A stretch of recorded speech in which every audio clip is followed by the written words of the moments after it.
She said 3,000 is 1,000 to collect 3,000 naira. Where are we heading to? I've always said there are two sets of people on earth: the oppressors. Good morning and welcome to Open Conversation on Atlantic Television Network. Open Conversation is the network's flagship political platform through which trending political news, events and stories are discussed with stakeholders. Through these conversations, ATN uses political talks about specific issues, participates as an actor to explore hope and engender positive impacts to the society. Today on Open Conversation, we look at this first, those states. Obedient Movement backs APC candidate, Labour Party fumes. And then on to Imo State. That speaker suspends 4 members over impeachment plots. And on National Assembly grants full autonomy to 774 local government areas. Still on National Assembly, Senate passes bill for Adada State in Southeast. Still on National Assembly again, reps protest against Deputy Speaker stages walkout. And on Nnamdi Kanu, Southeast governors to meet President Tinubu over release. We are open for adverts, placements, bookings, and commercials. You can connect with us on all our ATN socials, Facebook and YouTube, Atlantic Television Network, Instagram and TikTok, Atlantic TV Network 1, Twitter, Atlantic TV Net. Watch us live on our website, www.atlanticnetwork.tv. We're going on a short break. When we come back, we'll delve right into the show. People. Mr. President, my people are under siege. I will place economic stability and confidence. To condemn this act and call for the immediate release of this minister in the Temple of Justice. Give us access to our money we put in the bank. The POS operator, she said 3,000 is 1,000 to collect 3,000 naira. Where are we heading to? I've always said there are two sets of people on earth: the oppressors and the oppressed. And in between are the cowards and the hypocrites, which are you. No matter how tough the challenge, how high the obstacles, we always overcome. What Nigerians need now is not about the turn thing. Who can come and salvage us from where we are?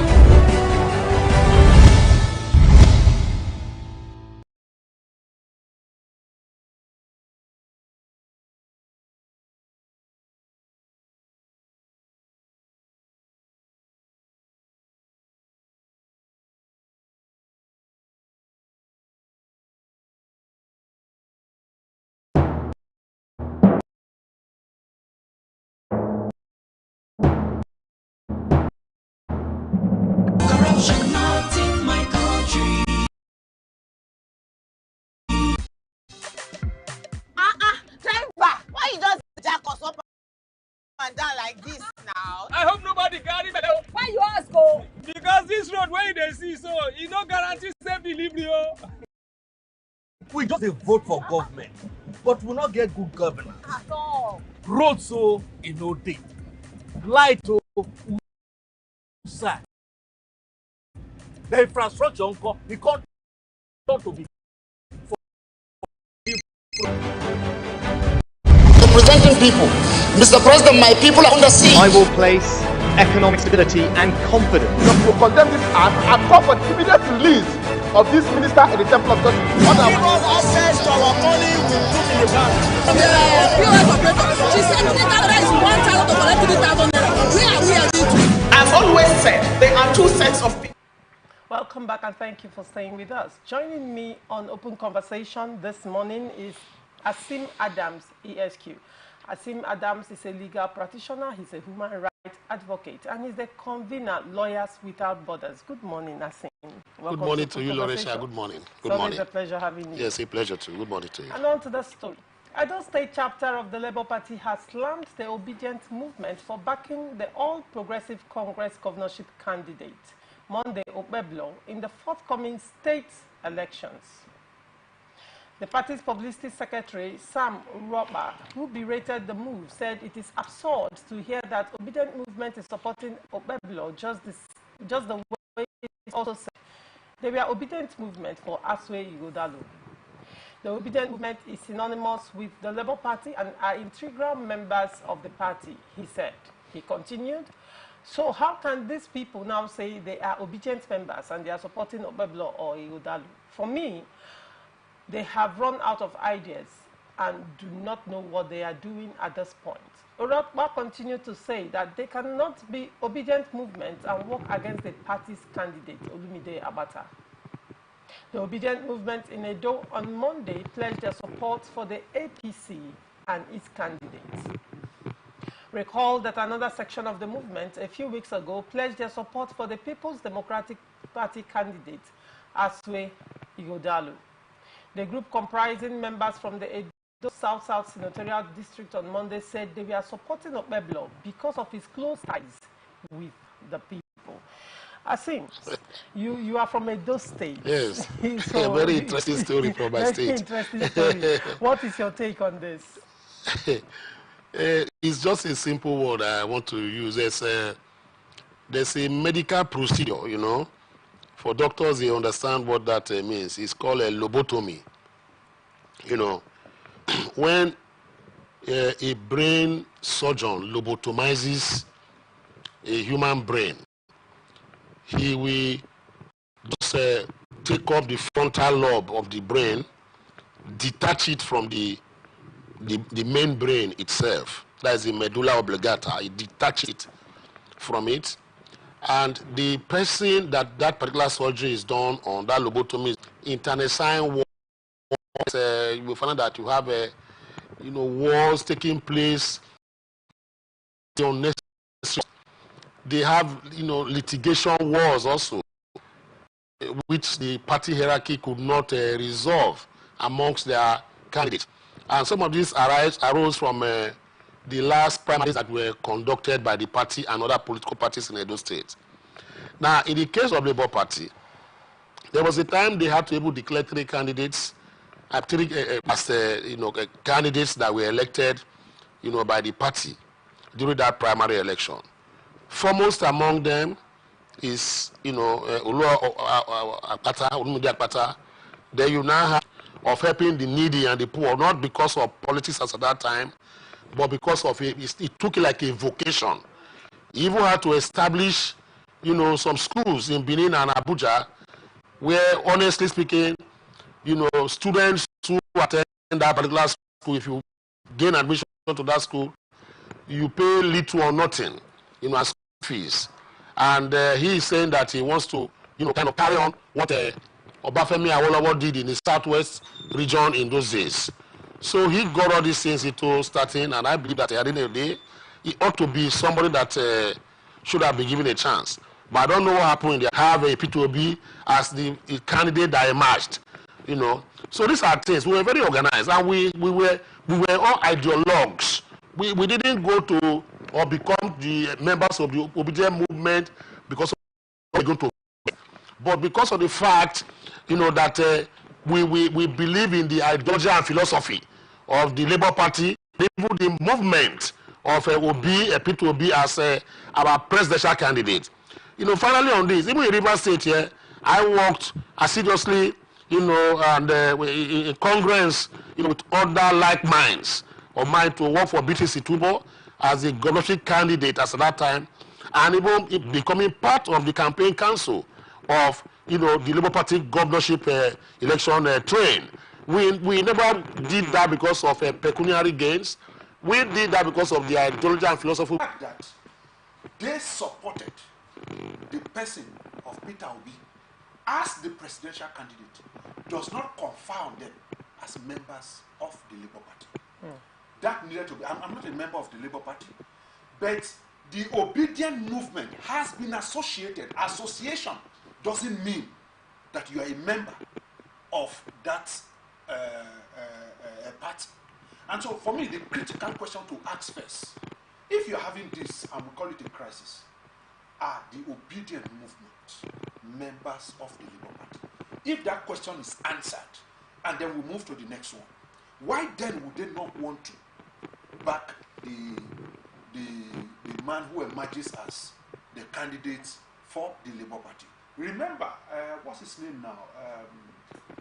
This man who normally speaks for them in Edo State. He said that the fair thing to do, and that is the justice that the movement, they refer to themselves as movement, that what the movement is for justice, fairness, and equity. And in terms of those three cardinal things, that the next governor of Edo State ought to come from the Edo Central. That was his thing he said, I think last month or so, when they were having some interviews with him. And so for me, the critical questions to ask, like I said, is that we must find out, are the obedient movement members of the Labour Party? I think. Okay, let me just quickly say, you see, people in Nigeria today, party members are not the only people that vote in an election. The PDP cannot say that only their members voted for them in Rivers State or anywhere at all. The APC cannot say likewise. So what we mean, obedience might not, many of them may not be card-carrying members of a Labour Party. Like myself, I'm not a card-carrying member of Labour Party. But I worked for Labour Party. I am an obedient. If you listen or watch some of my interviews on this station and other areas, where I campaigned vigorously for the candidates of Obi and BTC Tubo in River State here. But I was not I'm still not a card-carrying member of Labour Party. Now, looking at the obedient movements are associated with the Labour Party, whether I would like it or not. It's like a movement that has seen itself come into, what we have today. It's just like the Unwoto with Sizwe, Spear of the Nation in South Africa. That is a labor movement that, associates itself with the African National Congress in South Africa.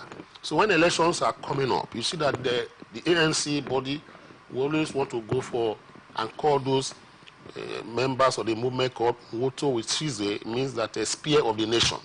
You understand? They come around to sensitize them and say, come on, come and vote for us. Also in South Africa, there's a party that is associated with Julius Malema. Malema is a political activist. He belongs to TUC. You see, whenever elections are coming, he calls on the labor union in South Africa that this is your time, because they share the same ideology and ideologue, and for not card-carrying members, so they are very important. All right. Yes, thank you very much. You see, if they are not card-carrying members, it then means they are that not members of Labour Party. They are not members. Yes. Now, sympathetic membership doesn't... Honorary membership. It doesn't confer on you. In other words, I cannot be charged for anti-party. I cannot, on any way.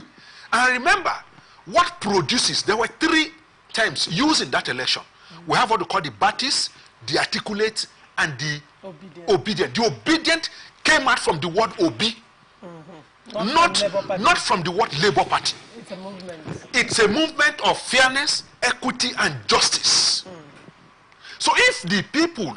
We're even discussing this, is because of the fact that the importance of the movement, to any political party in Edo State. That is what I'm saying, that when they leave, the Labour Party is the one that is going to be the loser. Exactly. Yeah, so they are going to be the loser, because these are people who presumably we assume that they were going to stand by the party they are known for, in the sense that P2B came to campaign with what's his name, Akpata. Yes. And if we are obedient, then and we share the same ideology, which I still share, semblance of ideologies of Labour Party, as the case may be, or maybe in Edo State during the election, I may be forced to say, okay, because of my ideology, I believe, let me give it a try. Let me not waste my vote. Let me give it to Labour Party, as the case may be. But when you now say the movement has now left, I mean, it's like a great support, your great supporter, maybe your financier or your backbone, your support he has left you. You cannot hold them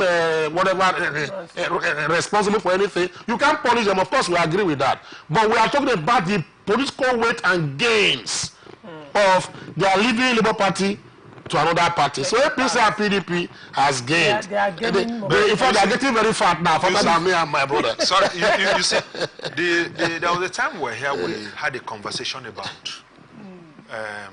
the congresses organized by what's his name now? The one they did in an hotel, Aburi. And I said it here, that Labour Party would lose out. Labour Party would have opened up its register for obedient movement to formally register. And bring them in. Because like he said, How many persons in Labour Party truly can get you 6 million votes? It's not possible. In a national election. And conducting a congress, you went into a hotel and had a congress of about 20-30 persons. When you have opened up the party for all of these persons, both locally, nationally, internationally, to join your party, you close the ranks. And today you want to complain? No. I think the problem with the obedience is that, you know, when we have, like I was a strong member of that particular obedience, both national and the state level, regional level, let me use the word, I knew what was there. When P2B, you know, the presidential election took place before the governorship, am I right? Yes. Governorship took place March 18th. Now, the movement lost steam when Obi lost that presidential election. And that affected my candidate, BTC Tubo in Rivers State here. Thinking was that with the momentum we gathered during the presidential, you know, election, that we will transfer that to BTC Tubo during the governorship gubernatorial. But unfortunately, before then, they lost him. And when we were trying to put ourselves together, I had to contact, there's a particular platform under Obedience they call the Big Tent. They are the financiers and the think tank of the obedient movement. I found that part who told me was induced. Something inside propelling people for the first time, regardless of religion, regardless of your status. That was I think the movement. It will be unfair on the generations that are coming for this not to be properly documented, as well people can read about some things. Because that's what I'm saying. In Edo State, we defeated everybody there. The problem we have, let me just round up this. The problem, because I was an insider in this, whatever, at least from the state, because the organization, our campaign, whatever as the case may be, was starved of funds. That is number one. Number two is that there was no relationship, because you know what happened? I'm sorry to say, but I must be very open. If Obi had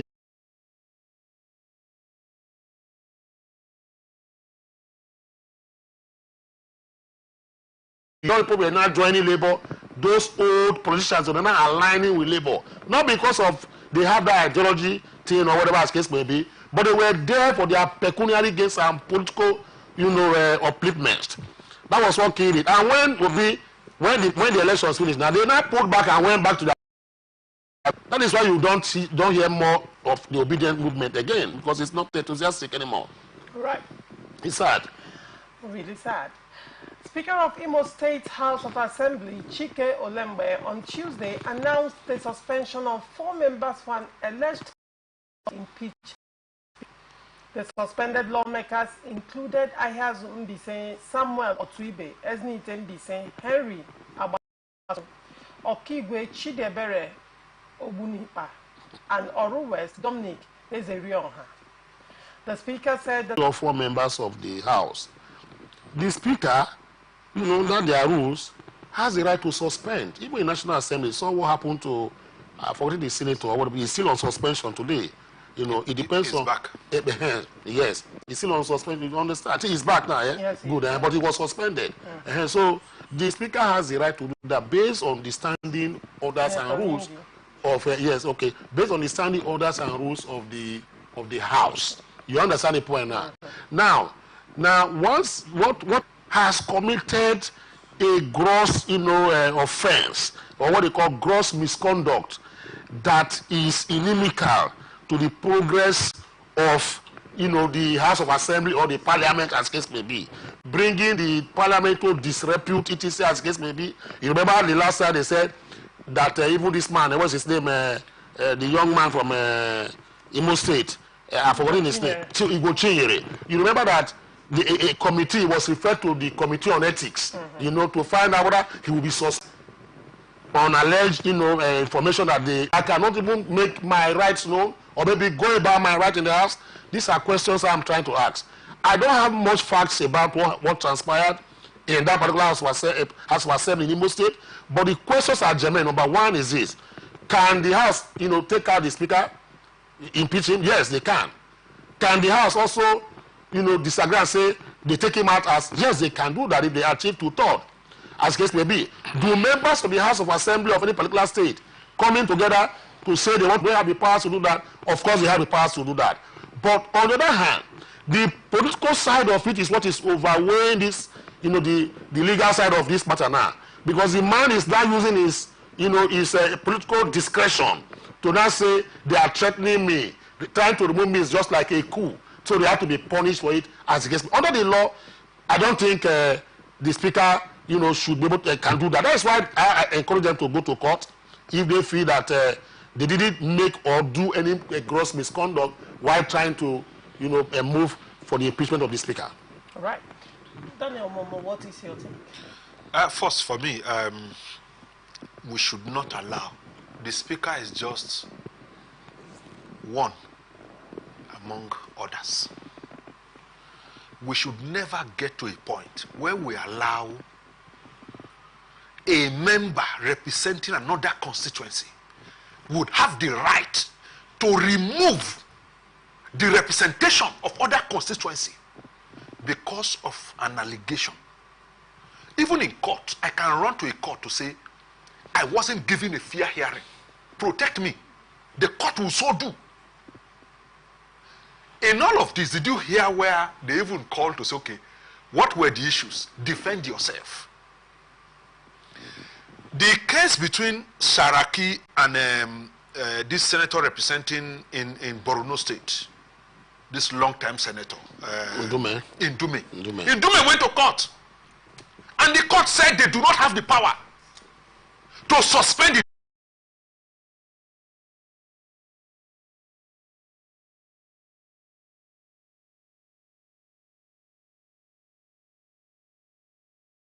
In gods, small gods, to become speaker. Anybody can be a speaker. And so you deny those people representation. Now, let's when we talk about representation, let's dwell on that a bit. Now, what is the role of the constituents in this whole conundrum that is going on? Like you talked about Edo State. For a period of the number of years and sittings that the House had, the constituents did not have representation. There was no governor, politically literate, or they don't just care. First, those